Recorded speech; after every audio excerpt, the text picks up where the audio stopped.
we'll start from where we left off in the last class, which was isomorphic graphs.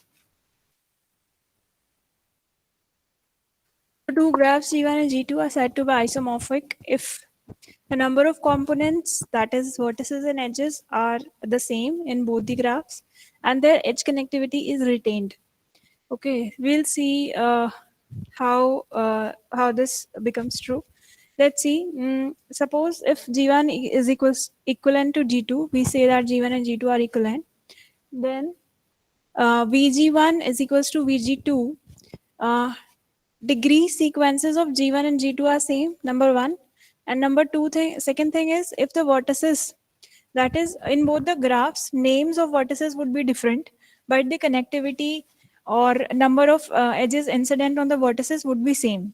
Then these two graphs are called isomorphic graphs. For example, G1 and G2 are isomorphic. Why?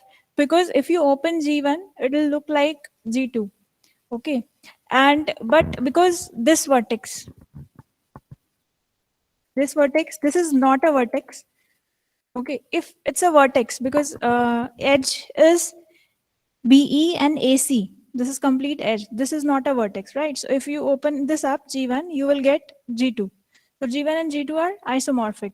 Or if you make a pentagon, that is also isomorphic to G1 and G2, right? But it is not isomorphic to G3 because connectivity's degree of vertices is not the same. Okay? Last topic of this module is graph coloring. So graph coloring is a procedure of assignment of colors to each vertex of graph G such that no adjacent vertex get the same color. So you have to assign colors in the graph and no adjacent vertex get the same color. And your objective is to minimize the number of colors while coloring a graph. And the smallest number of colors required to color a graph is called a chromatic number. Okay? Let's see. So what is the algorithm? First is you have to arrange the vertices of graph in some order. Start from some vertex and color it with the first color. Give names to colors C1, C2, C3, C4 and so on.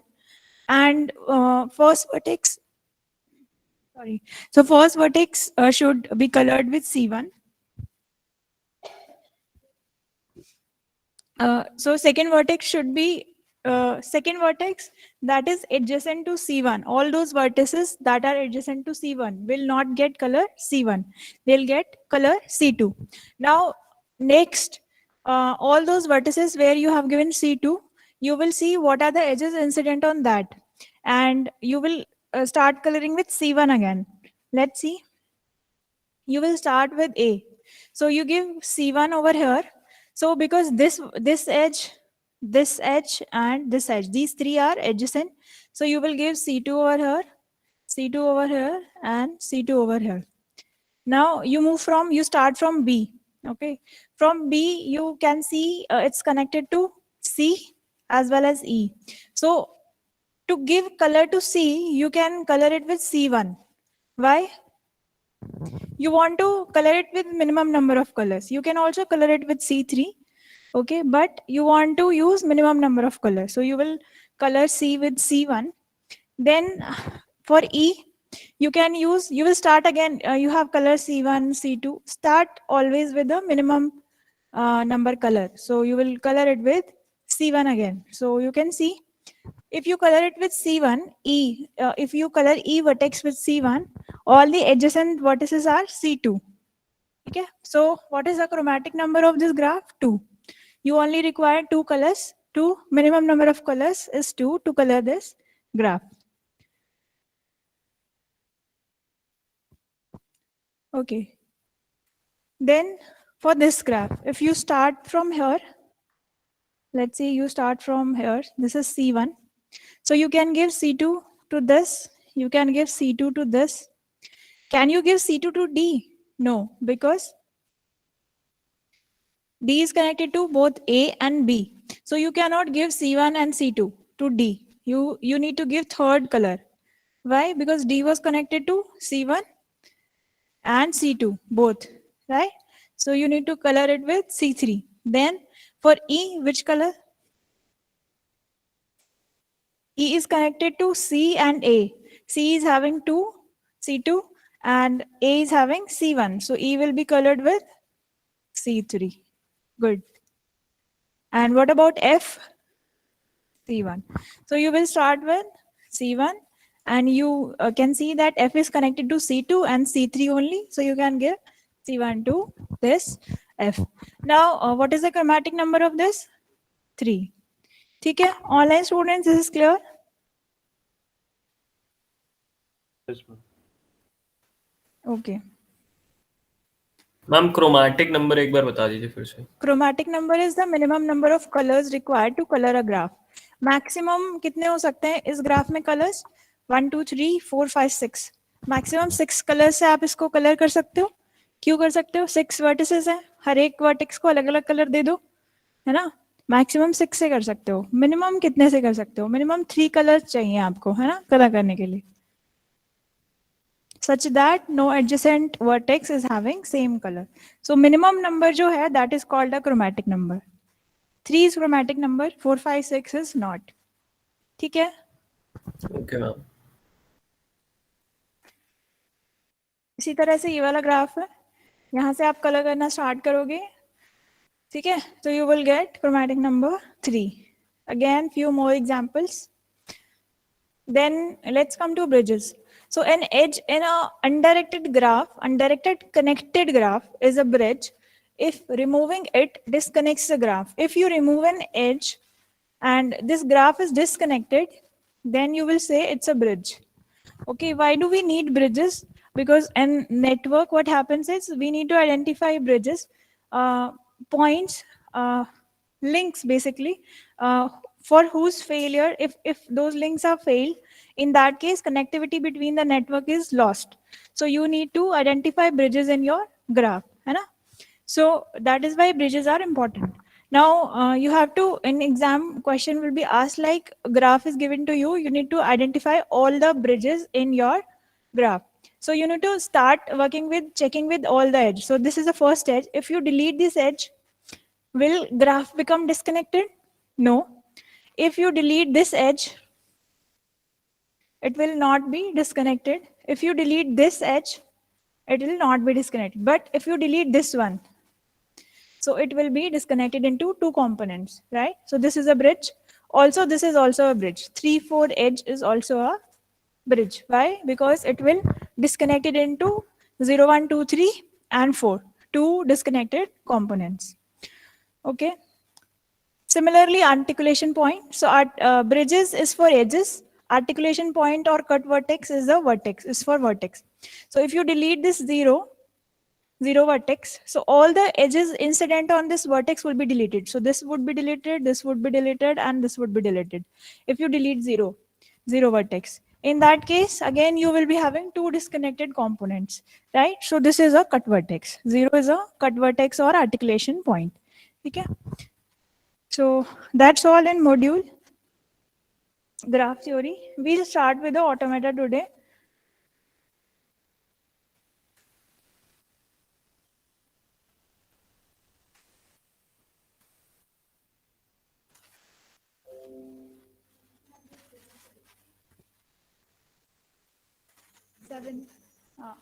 Module 7 is uploaded. Recordings also. Okay, automata theory.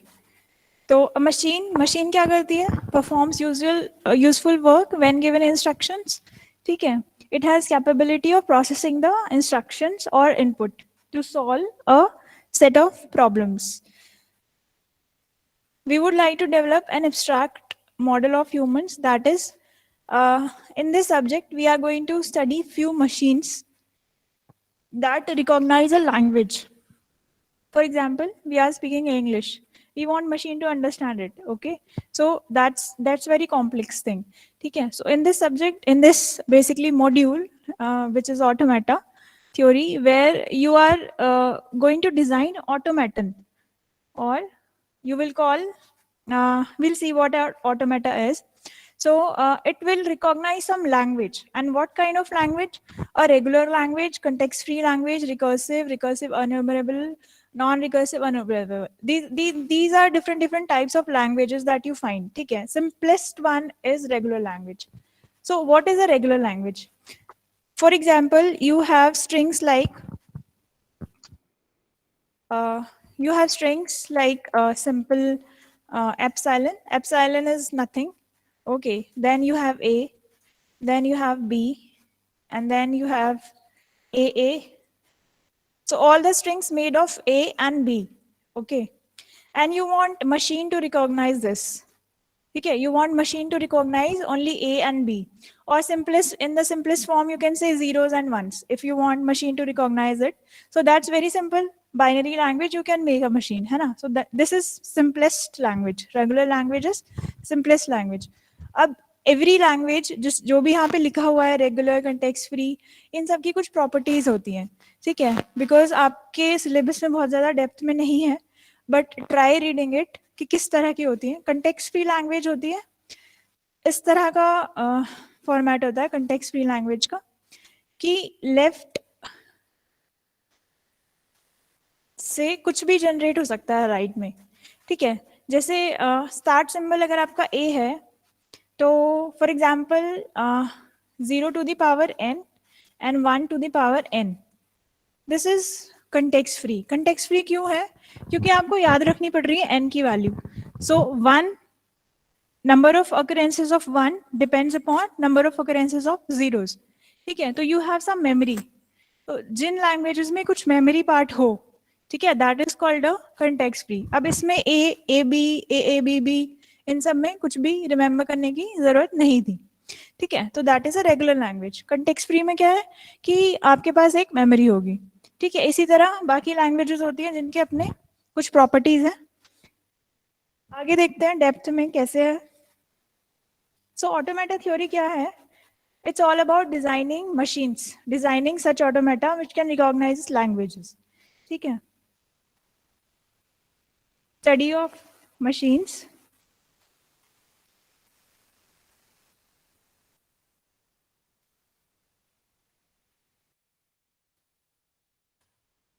Okay, so automata theory is a study of abstract machines. Automata means self-acting machine, and language is recognized by the automata. So that's what I have already told you. अब देखो, जो simplest machine होगी उसके पास क्या होगा? CPU होगा और memory होगी, है ना? इसके अंदर क्या क्या कंपोनेंट्स होंगे? एक टेम्परेरी मेमोरी होगी, एक प्रोग्राम मेमोरी. प्रोग्राम मेमोरी क्या होता है? Where we store our program. हमने कोई प्रोग्राम लिखा, उसके अंदर कुछ इनपुट जाएगा, कुछ आउटपुट आएगा और कुछ कैलकुलेशंस होंगी. तो जो कैलकुलेशंस होंगी वो स्टोर होगी टेम्परेरी मेमोरी में, ठीक है? तो अब हमें मशीन्स जब हम डिजाइन कर रहे हैं तो रेगुलर लैंग्वेज में जैसा कि मैंने ऑलरेडी बताया मेमोरी नहीं होगी, है ना? उसमें कुछ मेमोरी नहीं होगी. देखते हैं एग्जाम्पल. सपोज हमारे पास एक फंक्शन था F X is equals to X cube, ठीक है? अब इसके लिए प्रोग्राम मेमोरी में क्या होगा? पहले हम x इंटू एक्स कैलकुलेट करेंगे, फिर एक्स स्क्वायर जो आएगा उसको x के साथ मल्टीप्लाई करेंगे. यही स्टेप्स फॉलो होंगे, है ना? और टेम्परेरी मेमोरी में क्या जाएगा? जो भी इनपुट आएगा उसके बाद उसको कैलकुलेट करके, इनपुट था 2 तो टेम्परेरी मेमोरी कैलकुलेट करेगी 2 इंटू 2, फिर जो आएगा उसको इंटू 2, है ना? तो दैट इज टेम्परेरी मेमोरी. फिर फाइनल रिजल्ट आया 8 तो ये जाएगा आउटपुट में. सिंपलेस्ट मशीन है, सिंपल मशीन है ना? तो ये जो मशीन है, ये जो काम है, दिस इज कॉल्ड ऑटोमेटन. अब हमें इसको रिप्रेजेंट करने का दूसरा तरीका है यूजिंग स्टेट्स एंड ट्रांजिशंस. इसी सीपीयू और प्रोग्राम मेमोरी को रिप्रेजेंट करने का दूसरा तरीका क्या है? States and transitions. कैसे? एक्स था, फिर हमने क्या किया, उसके बाद नेक्स्ट स्टेट कौन सी आई? X into X. उसके बाद नेक्स्ट स्टेट आई, जो भी आया उसमें इंटू एक्स, है ना? तो यही था states and transition. So just a way of representation is different for this machine.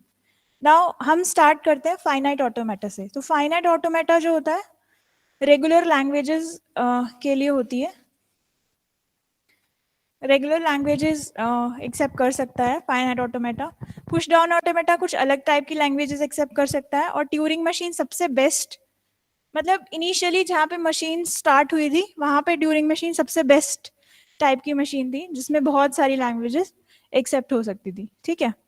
तो इनिशियली जो सबसे पहली मशीन होती है मिनिमम चीजें एक्सेप्ट कर पाती है, दैट इज फाइनाइट ऑटोमेटा। इसके अंदर मेमोरी नहीं होती। पुश डाउन ऑटोमेटा के अंदर मेमोरी होती है, दैट इज अ स्टैक, ठीक है। और ट्यूरिंग मशीन के अंदर मेमोरी होती है और उसको आप रीड राइट एक्सेस कर सकते हो, ठीक है। तो ट्यूरिंग मशीन थोड़ी एडवांस मशीन है। आजकल की मशीन तो ट्यूरिंग मशीन से भी ज्यादा एडवांस है ऑफ कोर्स, ठीक है। Turing machine is just like a tape. पहले क्या होता था, जो टेप्स होते थे उसमें हम उसको रिवाइंड करते थे। अगर उसमें 10 सॉन्ग्स हैं तो फर्स्ट सॉन्ग पे जाना है तो हमें पूरा रिवाइंड करना पड़ता था, ठीक है। तो पॉइंटर को लास्ट से फर्स्ट सॉन्ग तक लेके जाना पड़ता था, है ना। So that was Turing machine का एग्जांपल, सिंपलेस्ट, है ना। तो उस टाइम पे ट्यूरिंग मशीन सबसे बेस्ट मशीन थी, ठीक। देखते हैं हम finite automata. Okay, example of machines, elevators, vending machines, ये सब मशीन है। इसमें कुछ इनपुट है आउटपुट है, मेमोरी नहीं है ना। लैंग्वेजेस, तो लैंग्वेजेस क्या होती हैं और इसको रिप्रेजेंट कैसे करते हैं। तो a subset of small subset of all possible strings form a set of symbols. The set of all syntactically correct C program. Example, जैसे कि आपने C program लिखा, C program में आपने लिख दिया hello how are you, it will not accept, है ना, एरर दिखा देगा वो। आपका एक फॉर्मेट है, आपको वही लिखना पड़ेगा, ठीक है। तो लैंग्वेज है, सी एक लैंग्वेज इसीलिए है क्योंकि उसके रूल्स हैं, सम प्री डिफाइंड रूल्स हैं। तो जब भी हम किसी लैंग्वेज की बात करेंगे उसके कुछ प्री डिफाइंड रूल्स हैं, ठीक है। और वो मशीन हम डिजाइन करेंगे जैसे कि उसका कंपाइलर है जो उस लैंग्वेज को एक्सेप्ट कर सकती है ना, ठीक है। अल्फाबेट्स, अल्फाबेट्स क्या है, फाइनाइट सेट ऑफ सिंबल्स और कैरेक्टर्स। जो अल्फाबेट्स से स्ट्रिंग्स बनती हैं उन स्ट्रिंग से हम कमांड्स बनाते हैं, है ना। यही करते हैं सी प्रोग्राम में भी, है ना। अल्फाबेट्स उसमें क्या है, ए बी सी डी इस तरह का है। अगर कोई बाइनरी लैंग्वेज होती तो उसमें 0 1 होता है ना, 0 1, और इंस्ट्रक्शन होती 0 1 0 0, this is your first instruction, है ना। तो string is the set of alphabets, ठीक। एग्जाम्पल, फर्स्ट लैंग्वेज है आपकी, अगर मैं बोल दूं कि ये फर्स्ट लैंग्वेज है आपकी, ठीक है। मतलब एक मशीन बनाओ जिसमें यही लैंग्वेज एक्सेप्ट होती हो। उस लैंग्वेज के अंदर बस 4 स्ट्रिंग होनी चाहिए और कुछ नहीं होना चाहिए, ठीक है। और वो स्ट्रिंग्स किन अल्फाबेट से बनी है, ए से और बी से, ठीक है। Example, second example is L2, all strings containing just 2 A's and any number of B's। तो L2 एक आप ऐसी लैंग्वेज डिजाइन, ऐसी मशीन डिजाइन करो जो इस लैंग्वेज को एक्सेप्ट कर सके, where all strings containing just 2 A's, सारे वो स्ट्रिंग्स जिसमें एनी नंबर ऑफ बीज हो और जस्ट 2 A's हो, है ना। तो this is example of infinite formal language. Infinite symbols हो सकते हैं, जैसे हमारी इंग्लिश लैंग्वेज भी इनफाइनाइट, बहुत सारे वर्ड्स हो सकते हैं, है ना, ठीक है।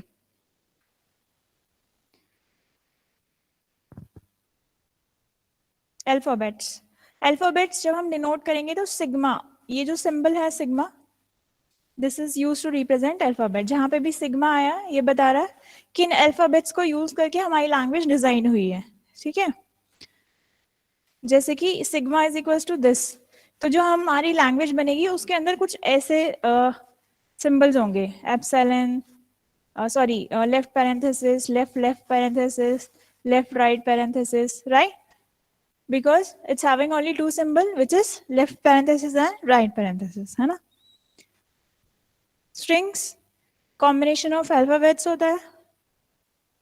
prefix starting का portion of a string, suffix last का portion, substring is string के बीच में कोई भी उठाया हुआ part, that is substring। length of a string, कितने उसमें अल्फाबेट्स हैं, 1 2 3 4, ठीक है। एक आता है एप्सिलॉन, एप्सिलॉन मतलब नल, नल मतलब उसकी लेंथ होगी 0, ठीक है, नल स्ट्रिंग। अब अगर ए का प्रीफिक्स इज नल है ना, तब भी उसकी लेंथ 1 ही रहेगी। सो कोई भी सिंबल है उसका प्रीफिक्स और सफिक्स इज नल, है ना।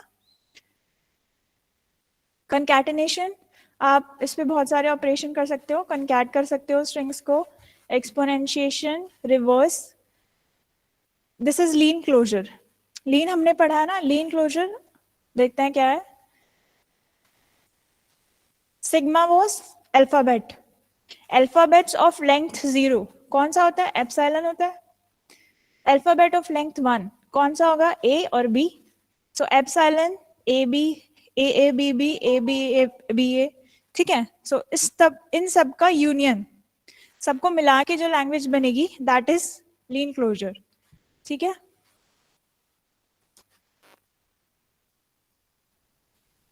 Okay, length reversal concatenation example दिया है.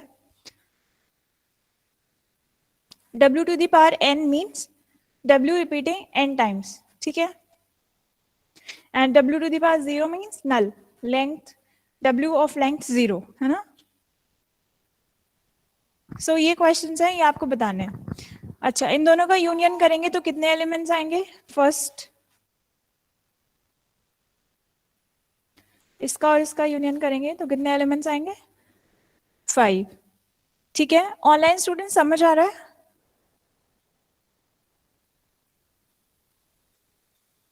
Yes ma'am. Yes ma'am. Okay, final automata हम नेक्स्ट ऑन पे डिस्कस करेंगे क्या होता है. अभी जस्ट बेसिक है. ठीक है. कंकैटिनेट करेंगे इन दोनों को तो कितने एलिमेंट्स आएंगे? फर्स्ट और सेकंड को कंकैटिनेट करेंगे तो पहले 0 को कंकैटिनेट करो इन तीनों से, फिर 1 1 को कंकैटिनेट करो नेक्स्ट 3 से, है ना. तो टोटल 9 हो जाएंगे, है ना. ठीक है. Third question, what are the 5 shortest strings in the language? बताओ फर्स्ट स्ट्रिंग कौन सी होगी इस लैंग्वेज में? 0 I 1 I. बताओ फर्स्ट स्ट्रिंग कौन सी होगी? एप्सिलॉन. गुड.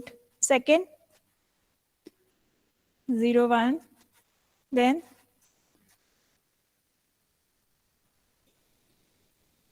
आप बताओ. 0 to the power 2 and 1 to the power 2 क्या बनेगा? 0 0 1 1 है ना. 0 0 1 1.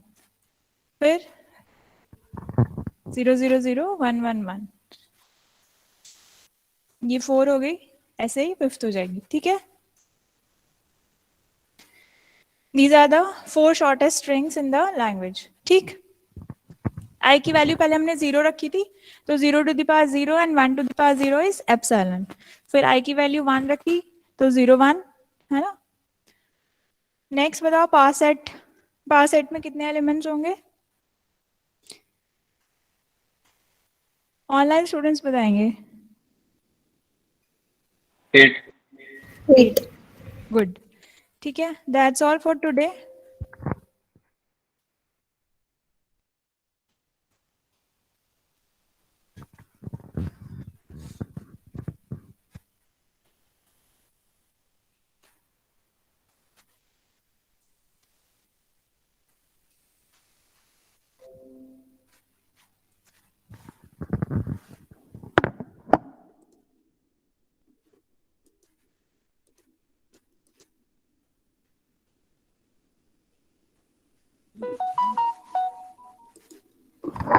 मंडे को I am going to discuss T3 का क्वेश्चन पेपर, अगर किसी को उसमें कोई डाउट है तो.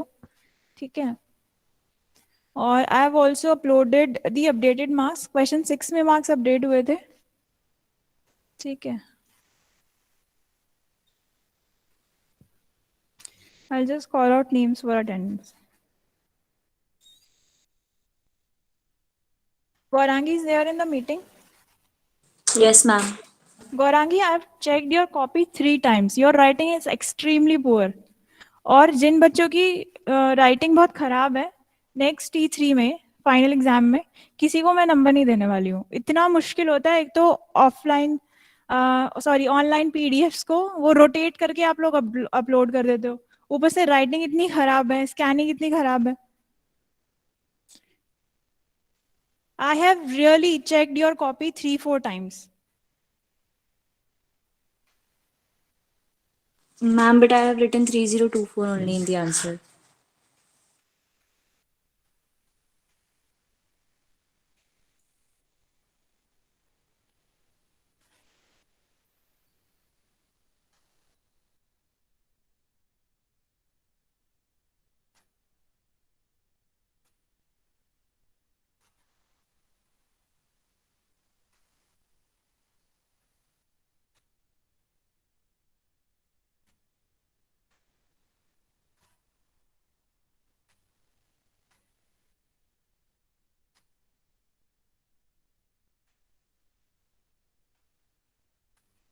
And Ekta is there?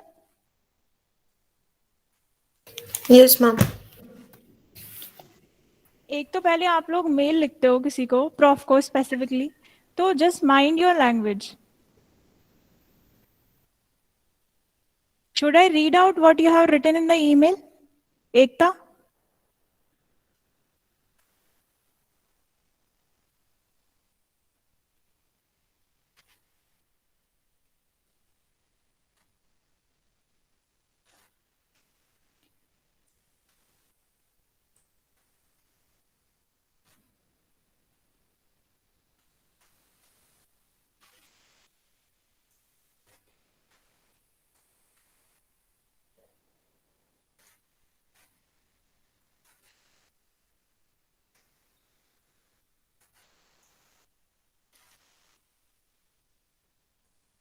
Ekta, I've gone through your copy multiple times and your marks will also not be increased, okay?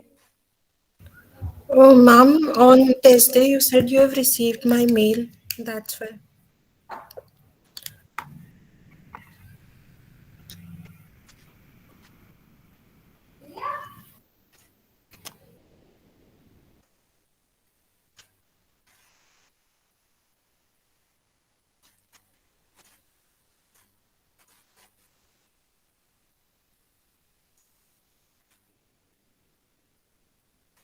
And what about Rishabh? Rishabh is there in the meeting?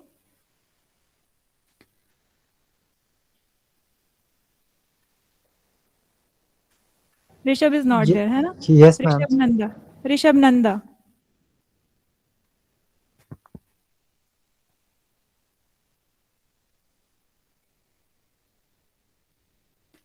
He's never present in the class, but he want attendance.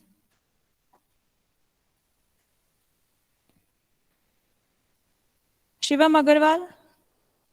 Attendance बोलो. Present, ma'am. Harikesh. Present, ma'am. Aditya Raj Gautam. Tanmay. Yashika. Present, ma'am. Pranjal. Present, ma'am. Ekta. Present, ma'am. Kriti. Present, ma'am. Aishwarya. Present, ma'am.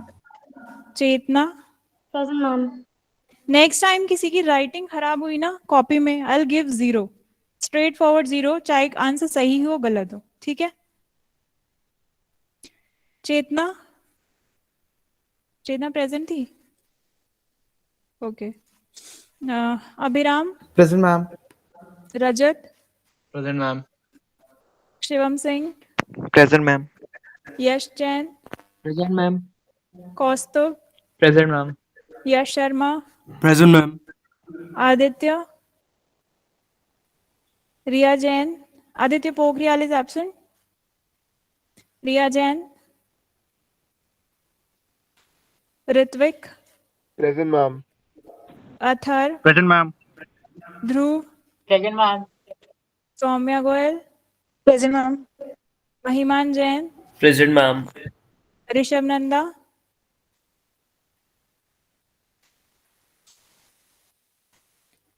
Still absent. Okay. मुस्कान. Present, ma'am. Gaurangi. Present, ma'am. Rishita. Present, ma'am. अविरल. Present, ma'am. Anjaniya. Present, ma'am. Adrika. एकता अपनी copy Present, निकाल लो ma'am. जरा. एकता अपनी copy निकाल लो, Okay. Present करना है यहाँ पे, ठीक है? नैना. Present, ma'am. प्रशांत. Present, ma'am. खुशी. Present, ma'am. Harshvardhan Goyal. Present, ma'am. Anushka. Present, ma'am. Vasu. Present, ma'am. हर्षित. Present, ma'am. Sania Gagneja. Present, ma'am. Apoorva Jain. Present, ma'am. Partha Arora. Present, ma'am. Swati Pandey. Aditya Pahuja. Present, ma'am. कशिश गर्ग. Present, ma'am. भव Goyal. Present, ma'am. Ayush Negi. Present, ma'am. यश Bhandari. Present, ma'am. Anand Raj. Present, ma'am. Gauri Sharma. Present, ma'am. Kartik Gupta. Present, ma'am. Vanshika Jain. Present, ma'am. Aman Singh Rana. वैभव Jha, Present, ma'am. अंश Tripathi, Present. सार्थक Katiyar, Present, ma'am. Ayush Sharma, Present, ma'am. 54. Which Ayush is present? 54. Okay, ठीक है. 98. Kanika Present, Goyal. ma'am. Okay. Ma'am, Shreya. present. Okay. Shreya Garg. Present, ma'am. Yuva Chaudhary. Karan Singh. Present, ma'am. Prerit. Tanisha. Present, ma'am. Shivam Negi. Present, ma'am. Saket Kothari. Present, ma'am. Advait. Amol. Present, ma'am. Vidhi. Present, ma'am. Lakshita. Present, ma'am. Aman Kakkar. Vanshika Sharma. Sania Chaudhary. Present, ma'am. Ojas. Present, ma'am. Ayush Singh Chauhan. Present, ma'am. Riya Garg. Surya Pratap Singh. Ma'am, Present, Priya ma'am. present. Okay, okay. Sparsh. Present, ma'am. Suyash. Shulin. Present, ma'am. Samriddhi. Rishabh. Present, ma'am. Udit Tripathi. Present, ma'am. Zafir Khan. Ayush Sharma 95. Present, ma'am. Naman Jain. Janvi Arora. Present, ma'am.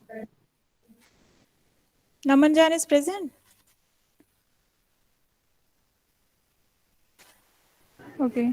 Excuse me, Harshvardhan ma'am. Saxena. Ma'am, Yes.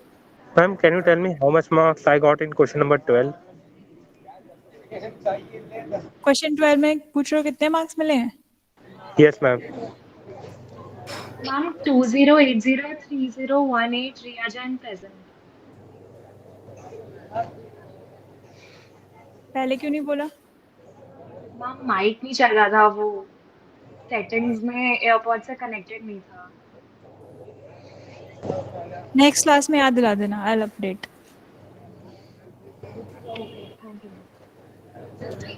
हाँ उदित, कल कहाँ थे जब मैंने meeting रखी थी? इसीलिए रखी थी ना कि बच्चों की प्रॉब्लम सॉल्व की जाए. Yes, ma'am. मैम मेरे से मिस हो गई थी कल की मीटिंग. Sorry, ma'am. अब जो आपके मार्क्स हैं वो फाइनल हैं. ठीक है. मैम लॉक कर दिया आपने. यस उदित. Okay, ma'am. एक तो प्रेजेंट कर दो जरा अपनी sheet. Yes, ma'am. Ma'am, I'm really sorry for the language. Actually, I was a little bit worried. तो जल्दी जल्दी में लिखते हैं. I'm really sorry. Sheet present करो आप अपनी. Yes, कितना आ रहा है टोटल आपका? ma'am. 14.5 pattern. और मिले कितने? Ma'am, 11. मैम एक्चुअली जब टेस्ट वाले दिन फॉर्म पे मैंने एक शीट अटैच करनी रह गई थी, तो मैंने आपको मेल कर दिया था वो शीट अटैच करके. तो आपने तो आप कहा बस था अपनी कि शीट प्रेजेंट करो. आपको कुछ शीट प्रेजेंट करो अपनी. Ma'am this was I will total right away. Okay. Note down your marks. ठीक है, मैं बता रही हूँ कितने कितने हैं आपके. एक तो सारी शीट आपने बिल्कुल देख रहे हो अब हॉरिजॉन्टली स्कैन करके डाली हुई है. कोई शीट हॉरिजॉन्टल है, कोई वर्टिकल है. It's way too difficult. बताओ कौन कौन सा क्वेश्चन अटेम्प्ट किया है? Question 1 yes ma'am. इसमें 1 मिले होंगे. नोट Yes, करते ma'am. जाना. क्वेश्चन 2 Yes, में 1 मिले होंगे. 2 yes ma'am. Then this was next 2 के बाद ma'am this was the question number 3. Question 3. इसका क्या आंसर है? Ma'am question 3 is wrong. ठीक है. Question 4 yes ma'am. Here is the question number 4. I am not able to zoom करो अपनी screen. Yes ma'am.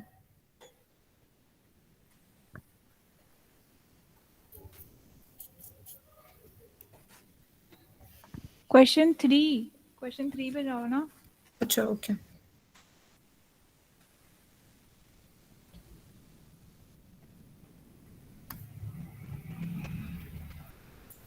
ठीक है, क्वेश्चन 5 में आपको 1 मिला होगा, 3 मार्क्स हो गए टोटल। इसमें नेक्स्ट में 81 इज रॉन्ग, 4 ठीक है। Next this is right, 4 marks हो गए। This is 7, question number 7 is right, 5 marks हो गए, ठीक है। Yes ma'am. नेक्स्ट आगे चलो। 8th this is right, 6 marks हो गए। नेक्स्ट मैम 8 2 मार्क्स का था। 1 मार्क का था। ओके दिस इज रॉन्ग, इसमें 0 मिला होगा। Next okay ma'am. Yes 10th 6, this is, इसमें ये राइट है, इसमें 1 मिला होगा। 7, चलो आगे। 7 हो गए 10th। हाँ, यस 10th मैम। में 7 हो गए टोटल, चलो आगे। Okay ma'am. इसमें 3 मिला होगा, 10 हो गए, 10 ओके मार्क्स हो गए टोटल, आगे चलो। Ma'am 12th। इसमें 1.5 मिला होगा, ओके 11.5 हो गए, आगे चलो। 13। इसमें 3.5 मिला होगा, 15 नंबर हो गए। 11.5 और 3.5, हाँ यस मैम। 15 हो गए। Okay ma'am. शीट में कितना है मैम 11.5। देख लिया आपने updated sheet? Yes ma'am updated देख ली। Let me open that up. Yes ma'am 11.5 it is. Ma'am मेरे भी मार्क्स मैम कम ऐड हुए हैं। मार्क्स की क्वेरी नहीं होगी अब, क्योंकि एकता कल आई थी इसलिए उसका चेक हुआ है। अब कोई क्वेरी नहीं होगी मार्क्स की।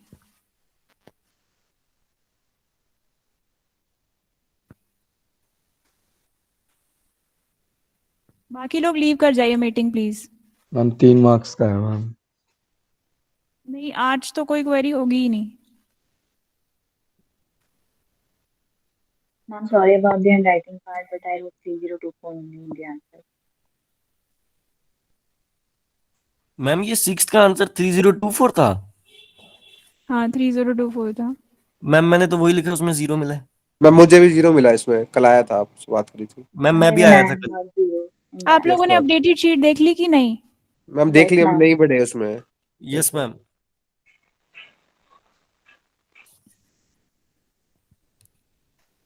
एकता क्या रोल नंबर है आपका? Ma'am, roll number 1. Ma'am 20803007।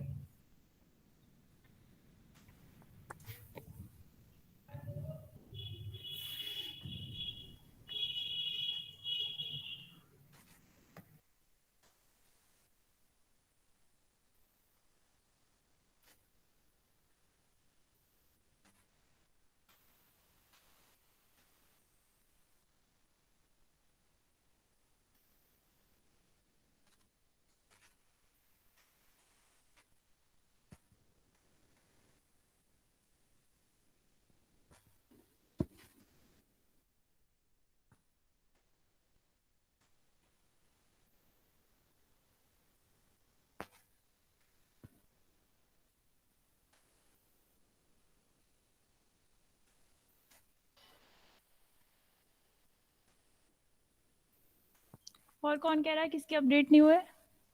Ma'am Ma'am, हर्षित टोकरा। चैट में लिखो, सब एक साथ बोलोगे तो कैसे पे चलेगा? ओजस आपके 16 हो गए हैं। यस मैम देख लिया, सॉरी मैम। गौरांगी, हाँ आपके मैं कर दूंगी। और Harshit, okay, ma'am. Thank you ma'am. Harshit क्या रोल नंबर है?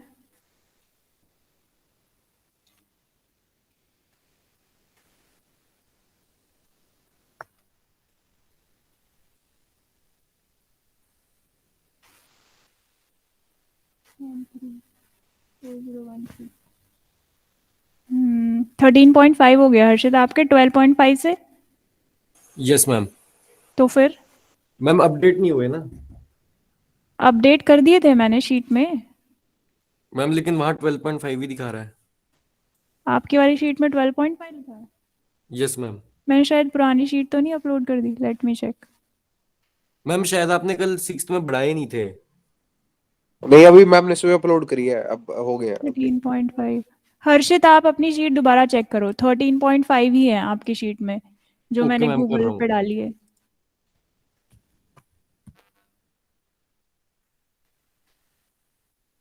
मैम मार्किंग स्कीम के हिसाब से मेरे 16 हो रहा है, आपने 13 दिए है।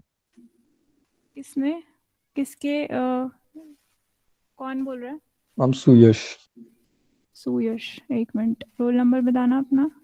51 20104051। 13 हो गया आपके? मैम 16 बैठ रहे हैं मैम, मैंने मार्किंग स्कीम से चेक करा। 16 बैठ रहे हैं। Yes ma'am. कल आए थे आप मीटिंग में? मैम कल आ नहीं पाए, तबीयत ठीक नहीं थी।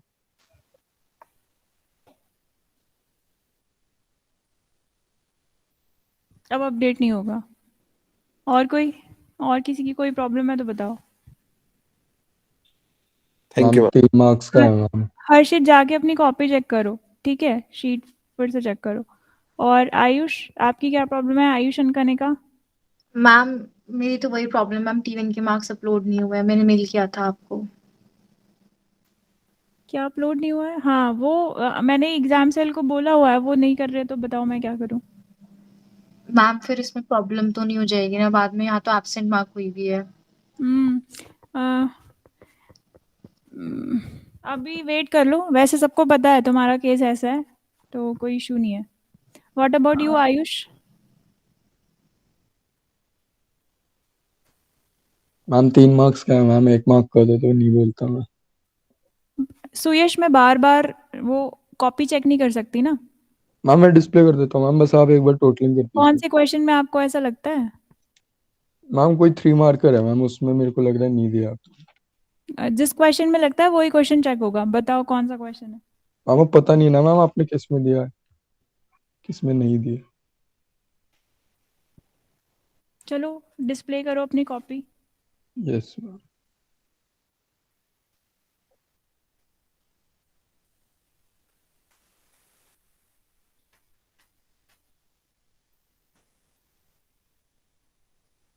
Ma'am is it visible?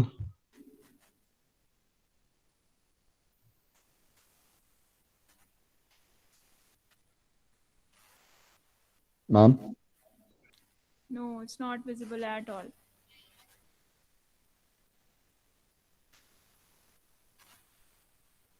Email कर दो, मैं अभी चेक करती हूँ। ईमेल कर दो ये शीट। Okay ma'am.